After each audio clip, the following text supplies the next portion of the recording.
Hi friends, homemade key பாலாடைகளை நம்ம எடுத்து வச்சோம் அப்படின்னா ஒரு 15 டேஸ்க்கு ஒருக்க வந்துட்டு நமக்கு சுத்தமான ஹோம்மேடு கீ கிடைக்கும். எனக்கு எவ்வளோ கீ கிடச்சிருக்குன்னு பாருங்கள். இங்கே பாருங்கள், இந்த மாதிரி மோர் கடையில் மிக்சர் ஜாரில் கடைஞ்சி எடுத்திருக்கேன் பாருங்கள்.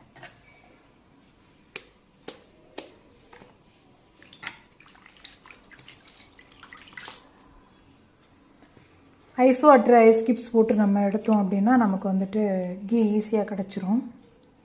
இதை நல்லா வலிச்சு எடுத்துக்கலாம்.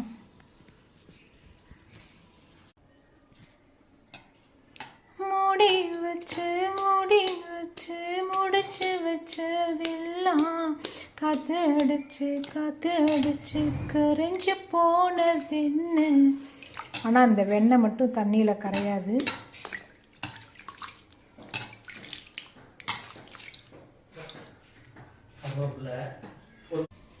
நம்ம மரத்துலேருந்து ஃப்ரெஷ்ஷாக பறித்த கருவேப்பிலை நெய் தான் இன்றைக்கி ரெடி பண்ண போகிறோம்.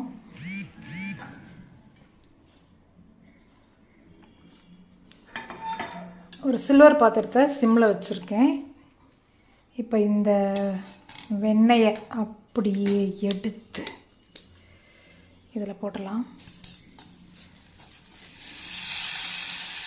சும்மா சல்லுன்னு உருகுறாங்க. சிம்மில் தான் வச்சுருக்கேன். என்னங்க இப்படி புகை வருது, கொஞ்சம் நான் பயந்துட்டேன். வெண்ணெய் உருகி வந்துருச்சு. ஆனால் இந்த பதத்தில் நம்ம எடுக்கக்கூடாது.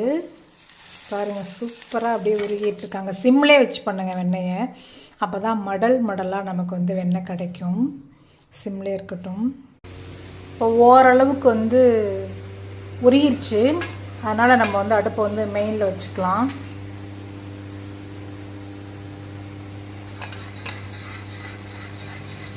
அடி பிடிக்காமல் தீயாமல் நம்ம கிளறணும். இந்த மாதிரி ஒரு மாதிரி நுரைச்சி இருக்குது பார்த்தீங்களா, இதெல்லாம் போகணும்.